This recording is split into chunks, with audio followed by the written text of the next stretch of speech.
नमस्कार, मेरा नाम है राज के वर्मा और आप देख रहे हैं गोवा का पहला हिंदी न्यूज चैनल राष्ट्र टीवी। दोस्तों, आज के इस एक्सप्लेनर में मैं आपको समझाऊंगा गोवा की नई पॉलिसी जो कि लाई गई है गोवा ट्रांसपोर्ट एग्रीगेटर गाइडलाइन 2025 के नाम से। आखिरकार इसकी जरूरत क्यों पड़ी और इसको लाने के बाद क्या कुछ टैक्सी सर्विसेज को लेकर गोवा में बदलाव आएंगे, क्योंकि टूरिस्ट लगातार ये सवाल उठाते रहे। ना केवल टूरिस्ट बल्कि लोकल्स भी टैक्सी माफिया को लेकर कई तरह की बातें करते हैं कि गोवा में एक कथित टैक्सी माफिया है जो कि मनमाना किराया वसूलता है, लोगों से बदसलूकी करता है और उबर ओला जैसी ऐप बेस्ड कैब सर्विस को ठेंगा दिखाने की जिद ने गोवा की छवि को दागदार कर दिया। सैलानी आए, मजे करें, लेकिन टैक्सी ड्राइवर की मनमानी की बार उनकी जेब और मूड पर पड़ ही जाती है। अब गोवा सरकार ने इस गंध को साफ करने के लिए एक नया कदम उठाया है, गोवा ट्रांसपोर्ट एग्रीगेटर गाइडलाइन 2025। नीति क्या है, इसके पीछे सरकार का मकसद क्या है, क्या ये टैक्सी माफियाओं पर लगाम लगाएगी, क्या उबर और ओला गोवा की सड़कों पर दौड़ पाएंगे और स्थानीय टैक्सी एसोसिएशन का इस पर क्या रुख है। मई 2025 में गोवा सरकार ने गोवा ट्रांसपोर्ट एग्रीगेटर गाइडलाइन 2025 के नाम से एक नई नीति लागू की। इसका मकसद है गोवा की टैक्सी और मोटरसाइकिल टैक्सी सेवाओं को डिजिटल और व्यवस्थित करना। यह नीति सख्त नियमों और प्रोत्साहनों का मिश्रण है। आसान भाषा में समझे तो यह गोवा की सड़कों को टैक्सी माफियाओं के चंगुल से आजाद करने और टूरिस्ट को किफायती सुरक्षित ट्रांसपोर्ट देने की कोशिश है। चलिए आपको बताते हैं इस नोटिफिकेशन के मुख्य नियम क्या है। पहला, उबर ओला को हरी झंडी। उबर ओला जैसी ऐप बेस्ड कैब सर्विस को गोवा में चलने की अनुमति मिल सकती है। दूसरा, गोवा में लोकल ऑफिस जरूरी। हर एग्रीगेटर कंपनी को गोवा में ऑफिस खोलना होगा ताकि उसकी जवाबदेही सुनिश्चित हो। तीसरा, सुरक्षा पहले। ड्राइवरों का police verification, real time GPS tracking और इमरजेंसी बटन जरूरी होगा, खासकर महिला यात्रियों की सुरक्षा को ध्यान में रखते हुए। चौथा, किराए पर लगाम। सर्ज प्राइसिंग यानी पीक टाइम में बढ़ा हुआ किराया पर नियंत्रण और किराए में पूरी तरह से ट्रांसपेरेंसी। पांचवा, राइड कैंसिलेशन पर सजा। ड्राइवर हो या फिर यात्री बिना वजह राइड कैंसिल करें तो जुर्माना। उदाहरण के लिए महाराष्ट्र की 2025 की नीति में ड्राइवर के लिए 100 रुपए और यात्रियों के लिए 50 रुपए का जुर्माना है। गोवा में भी ऐसा ही कुछ लागू किया जाएगा। छठा, स्थानीय ड्राइवरों को मौका। टैक्सी ऑपरेटर सरकारी ऐप जैसे गोवा टैक्सी ऐप या निजी ऐप जैसे उबर ओला पर रजिस्टर हो सकते हैं। गोवा सरकार का कहना है कि यह नीति गोवा के पर्यटन उद्योग को बचाने और टूरिस्ट को बेहतर अनुभव देने के लिए बेहद जरूरी थी। गोवा की अर्थव्यवस्था का बड़ा हिस्सा टूरिज्म पर टिका है। 2027 में यंगिस्तान की एक रिपोर्ट बताती है कि बिना मीटर वाली टैक्सियों की मनमानी गोवा की छवि को नुकसान पहुंचा रही थी। टूरिस्ट शिकायत करते हैं कि टैक्सी ड्राइवर पहले किराया तय करते हैं जो उबर ओला के मीटर बेस्ड किराए से कई गुना ज्यादा होता है। एक एक्स पोस्ट में एक एक्स यूजर ने लिखा, गोवा में बीजेपी सरकार है लेकिन ट्रांसपोर्ट सिस्टम पूरे भारत में सबसे खराब। टैक्सी माफिया किसी को कैब चलाने नहीं देता, कोई पब्लिक ट्रांसपोर्ट ठीक से है नहीं।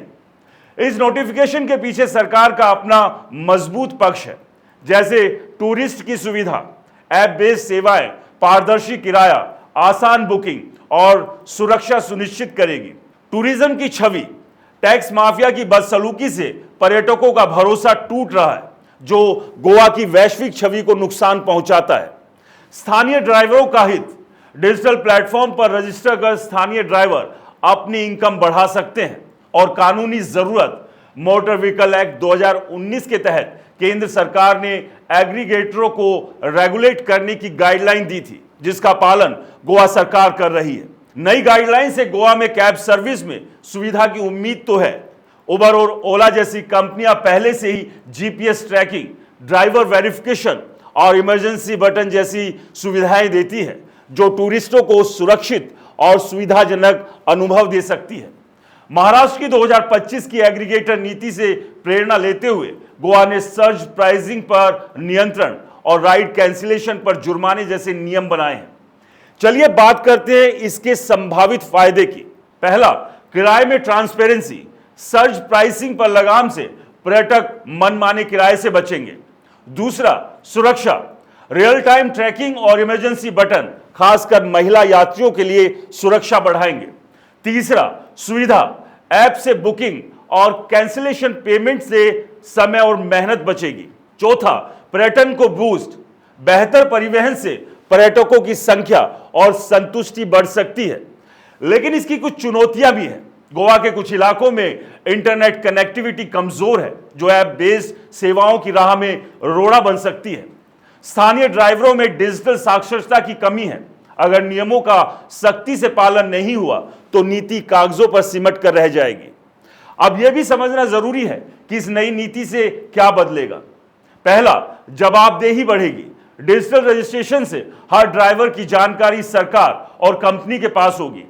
दूसरा, पारदर्शी किराया। सर्ज प्राइसिंग पर नियंत्रण और ऐप बेस्ड बिलिंग से मनमानी कम होगी। तीसरा, विकल्प। पर्यटकों को गोवा टैक्सी ऐप, उबर या ओला जैसे विकल्प मिलेंगे, जिससे टैक्सी माफिया की मोनोपोली टूटेगी। दोस्तों, टैक्सी माफिया का गोवा में गहरा प्रभाव है। 2021 में तत्कालीन परिवहन मंत्री गोविंद ने टैक्सी ड्राइवरों को डिजिटल मीटर अपनाने की चेतावनी दी थी, लेकिन इसका असर कम ही हुआ। अगर सरकार सख्ती नहीं दिखाती और स्थानीय टैक्सी एसोसिएशन विरोध करते हैं तो टैक्सी माफिया का दबदबा कायम रह सकता है। टैक्सी एसोसिएशन गोवा में ऐप बेस्ड सेवाओं की सबसे बड़ी विरोधी है। 2021 में जब गोवा पर्यटन विकास नियम GTDC ने अपनी ऐप बेस्ड टैक्सी सर्विस शुरू करने की बात कही थी, तब भी टैक्सी ऑपरेटर्स ने इसका जमकर विरोध किया। उनकी दलील थी कि उबर, ओला जैसे प्लेटफॉर्म कम किराए पर काम करते हैं, जिससे उनकी आजीविका खतरे में पड़ती है। कुछ मीडिया रिपोर्ट्स के मुताबिक टैक्सी एसोसिएशन ने अभी इस नई नीति पर खुलकर ना तो समर्थन दिया है और ना ही खुलकर विरोध जताया है। कुछ यूनियंस का कहना है कि ऐप बेस्ड सेवाएं उनके रोजगार को निगल लेगी। सरकार ने स्थानीय ड्राइवरों को ऐप पर रजिस्टर करने का मौका देकर उनके हितों को संतुलित करने की कोशिश की है, लेकिन इतिहास बताता है कि टैक्सी एसोसिएशन आसानी से नहीं मानती। 2014 में ओला के खिलाफ उनका विरोध इसका सबूत है। अगर सरकार टैक्सी यूनियन के साथ संवाद नहीं बढ़ाती तो विरोध की आग फिर भड़क सकती है। अब सवाल यह आता है कि क्या गोवा में इस गाइडलाइन के बाद ओला और उबर के लिए दरवाजे खुल गए? तो जवाब है हां, बिल्कुल। गोवा ट्रांसपोर्ट एग्रीगेटर गाइडलाइन 2025 ने उबर और ओला जैसी ऐप बेस्ड कैब सर्विस के लिए रास्ता साफ कर दिया है। गोवा के लोकल मीडिया की एक एक्स पोस्ट में कहा गया कि गोवा सरकार ने इन सेवाओं को रेगुलेट करने के लिए सख्त नियम बनाए हैं, जिससे उबर, ओला को संचालन की अनुमति मिली है। तो दोस्तों, गोवा ट्रांसपोर्ट एग्रीगेटर गाइडलाइन 2025 एक उम्मीद की किरण है। अगर यह नीति सख्ती से लागू हुई तो गोवा की सड़कों पर पर्यटक बिना लूट और डर के सफर कर सकेंगे। उबर और ओला जैसे प्लेटफॉर्म गोवा की सैर को और आसान बना सकते हैं, लेकिन अगर टैक्सी माफिया का दबदबा और सरकारी ढीलापन हावी रहा तो यह नीति सिर्फ कागजों का ढेर बनकर रह जाएगी। आप क्या सोचते हैं? क्या गोवा में टैक्सी माफिया का खात्मा होगा? क्या उबर, ओला की गाड़ियां गोवा की सड़कों पर सरपट दौड़ेगी? हमें बताइए। और दोस्तों, इस एक्सप्लेनर को लेकर आपका क्या कुछ कहना है? कमेंट्स जरूर करें। और अगर आपने भी गोवा में बैड टैक्सी सर्विस का अनुभव किया है तो अपना अनुभव भी हमें साझा करें, फिर चाहे आप लोकल हो या फिर टूरिस्ट रहे हो। फिलहाल के लिए मुझे दीजिए इजाजत। दोस्तों, आप लोगों से एक और रिक्वेस्ट है, अगर आपने अपने गोवा के पहले हिंदी न्यूज चैनल राष्ट्र टीवी को सब्सक्राइब नहीं किया है तो सबसे पहले चैनल को सब्सक्राइब जरूर करें। नमस्कार।